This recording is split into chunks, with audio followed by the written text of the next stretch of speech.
Dave, just prior to being on set with the first Star Wars movie for the screen test, what were you actually doing? Well, I never had a screen test, actually. I never had a screen test at all. No. George Lucas came over in the Christmas of 1975. And or at least I got a call from my agent in Christmas of 1975 saying that George Lucas was coming over at the beginning of 1976 and wanted to see me. And so in January of 1976, I got a call from Peter Beale, who was then the managing director of 20th Century Fox, who was quite a good friend, actually, because I'd worked several times for 20th Century.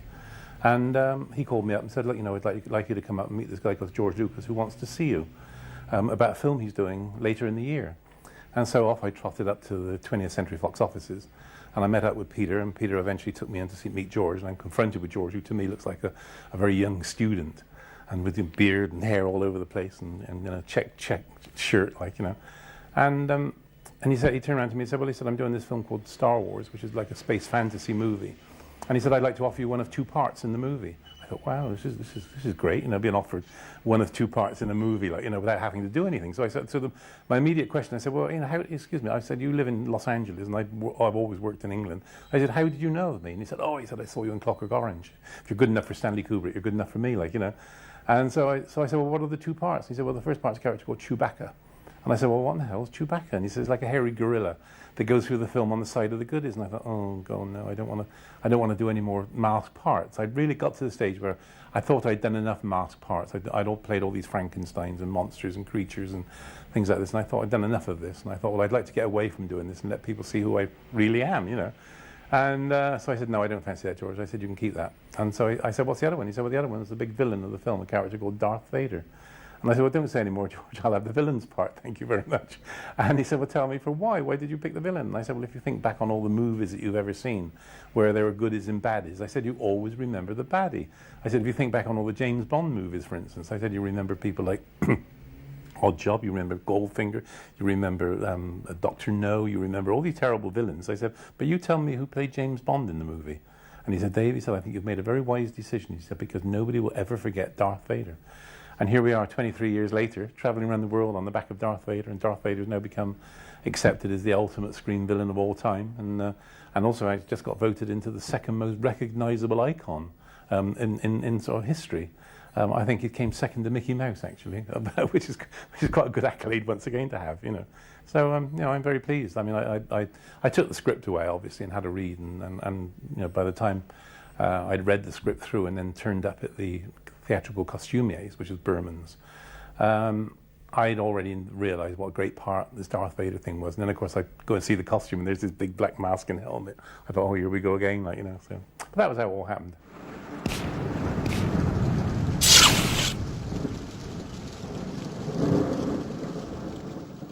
Chekhov, the hero. Bester, the villain.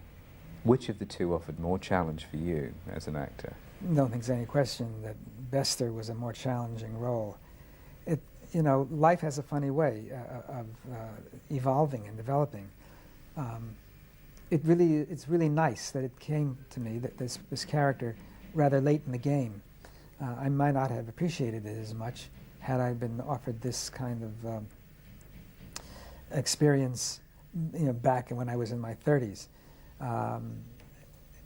You know, if the opportunity was there to reverse the order in which I played these two characters, I would much prefer the way it's worked out, the way it's transpired. Bester is indeed a dimensional character, always challenging. How to integrate all the different aspects, the somewhat contradictory elements, and make them part of a whole. To the extent that I succeeded, and I suppose that's open to conjecture, but to the extent that I feel that I succeeded, I feel very rewarded by having had this opportunity. Chekhov, I will always have I will have a great debt to. I mean, it's kept me going for 30 years in one manifestation or another. I have an affection for the character and a great sense of camaraderie for the folks with whom I work. And of course, the support of the fans for all these years. So there is that. But if you're talking specifically about the aesthetics of a role and the artistic challenge, if I can be so presumptuous as to talk about television and artistic challenge, then certainly Bester and the machine gun fire that's going on outside is the character that I've had the most fun with. As Chekhov, you were one of the supporting characters to Kirk, McCoy and Spock. Do you feel that it was very much the Star Trek philosophy to keep secondary characters very much in a supporting role, or do you feel that they could ever take center stage in a Star Trek story? Well, they did in Next Generation. They did in Deep Space Nine. It's just that the way things were done in the 60s was you would have 2 or 3 stars and you'd have supporting players. That's the way it was done. The great irony about Star Trek is even though we've always been about the future, we were really bogged down in the past when it came to the features, because we never got past that.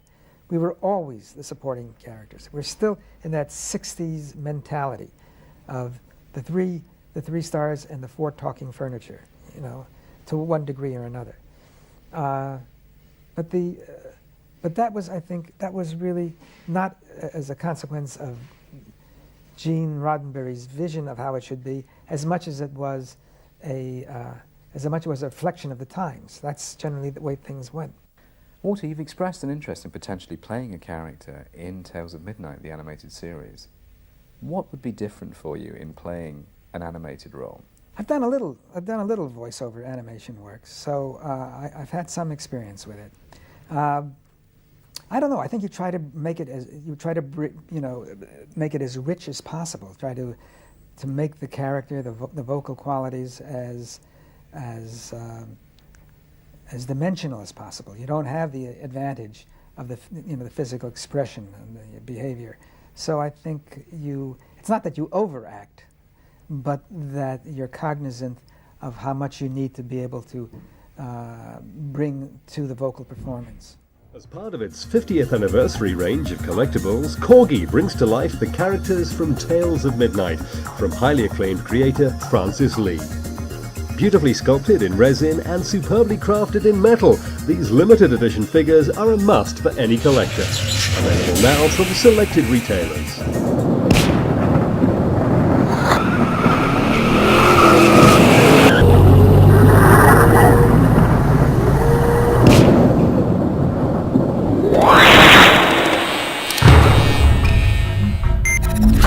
Sensors online.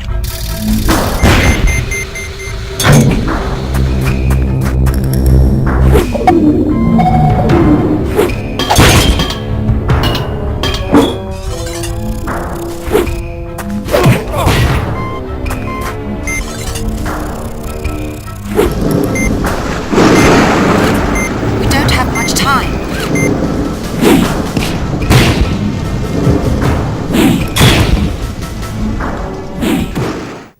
I'd heard about Next Generation for a year before it was cast. I tried to get in for a reading, couldn't do it. I was told by my agents and manager that, sorry, it's already cast, and but maybe in the future there'll be a part or something like that, like guest star. And then about 2 weeks later, they called. They said, looking for the part of a Klingon. And I was a fan of the old original show, so I knew what a Klingon was, and so it was easy for me to go in there and do that. But that's how I heard about it. Did you have expectations of how they would expect you to play Worf, and if so, did they differ from how you eventually did play Worf? Good question. What happened was that, two things. I knew how the Klingons were from the movies that had come out at that point. I guess there was maybe 2 or 3 movies that had come out at that point. But as an actor, the first thing I asked the producer or whoever, I said, look, what do you want from this character? What do you want to see? How do you see him? And Gene said, you have a blank slate. Do what you want to. And I said, okay. And that's how it happened. That's how Worf began. Were there any absolute don'ts, though, for No. the character? Mm-mm. Wow. He said blank slate, which is the brilliance about Gene, because most producers will not do that. But he knew that if you give an actor a blank slate, they're really going to take it personal. They really are going to work at it and make something, and then that way they know who this character is. So you don't have to tell them, oh, Worf wouldn't do that or da da da. He knows, the character, and there's a certain amount of pride. that this is your character. The development of Worf as a character from the beginning to the final scenes, he stayed pretty much constant. Yes. This was a code he followed. Mm-hmm. How would you best describe his code? Well, it's a two-part answer there. The first part is I always thought of him as a samurai, is the code that we're talking about, the Bushido. I think that's what it is. Okay. And in fact, we started out him being kind of wild, and every time he gets into a fight, he'd be screaming and and hitting people wildly. And about the third or fourth time that we did that, I went to the producers and I said, look, I really want to change something because I feel that this guy would be more in control, so I want to add something to it. And Dan Curry, who was a special effects supervisor on our show, is also a martial arts expert. And so he and I got together and we started making moves and doing, the Klingon martial arts is our creation. And that's how that started. The other thing was that I told him I never wanted Worf to change. I said, once he mellowed, you've lost him as a character. You've lost who he is. Then all of a sudden he'll just be a teddy bear. Oh, Worf, you big, dumb, stupid guy, And I never wanted that to happen. I never wanted to pull his teeth. I really wanted him to stay the same. And they tried over the years. They tried very hard, Worf smiles broadly. I said, Worf doesn't smile gratuitously. He smiles when there's a reason to smile.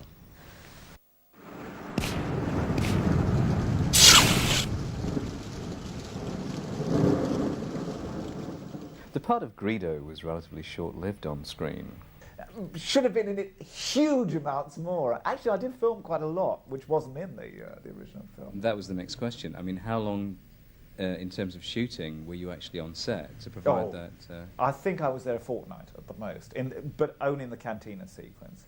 And then I remember doing other sequences with an actor called Declan Mulholland, who's now sadly died, who played the original Jabba the Hutt as a human. And the character I played, I was supposed to be his sidekick, his assassin. And I remember doing several sequences underneath the mock-up of the Millennium Falcon, playing with a toy ray gun, shooting Harrison Ford, going pew, pew, for about a morning. So that was quite fun. So there were lots of sequences that I remember doing that obviously didn't get in the original, but that's the same for all movies. You record so much footage that seems like a good idea at the time, and then when the producer or the director sits around and looks at the rushes and thinks that's good, they've obviously got to edit down. So the buzz was that there was about 8 hours worth of material from the original one, which was cut right down. So obviously a lot of that's got to go. And but I was only in the cantina sequence for about 2 weeks. That's all I would do. But it was 2 weeks of hell because it was so hot. Do you feel that you were able to bring anything of you through the mask and through the character? Yes. Absolutely nothing. No, absolutely nothing whatsoever. I was lucky to stand, really. I thought George Lucas's advice of play it like they do in the movies, kid, was the best advice to anybody, really. Because, I mean, the sequence I did was Western, pure Western, really. It was the gunslinger coming into town being threatened by a baddie, that's all. And, I mean, as any actor would like to think that he brings something of a uniqueness to anything. I'd like to think that. I know it. I probably didn't, because when you're in a green mask, it could be anybody in that green mask, really. And in fact, the way they treated the voice. Yes, I mean, I think, again, correct me if I'm wrong, and probably the fans will, but I think my voice was the only voice that was electronically scrambled, so it is my voice. Whereas most of the other characters, apart from Tony and Sir Alec Guinness, and there were one or two others, because most of the cast were English, of course, apart from Harrison Ford and Carrie Fisher in the original Star Wars. And all the English cast were dubbed into American, understandably so, because it was seen as a global market in those days. And the English voice probably wouldn't have worked as well. But I think it was my voice, but sort of niet, niet, not, niet, niet, through an electronic scrambler.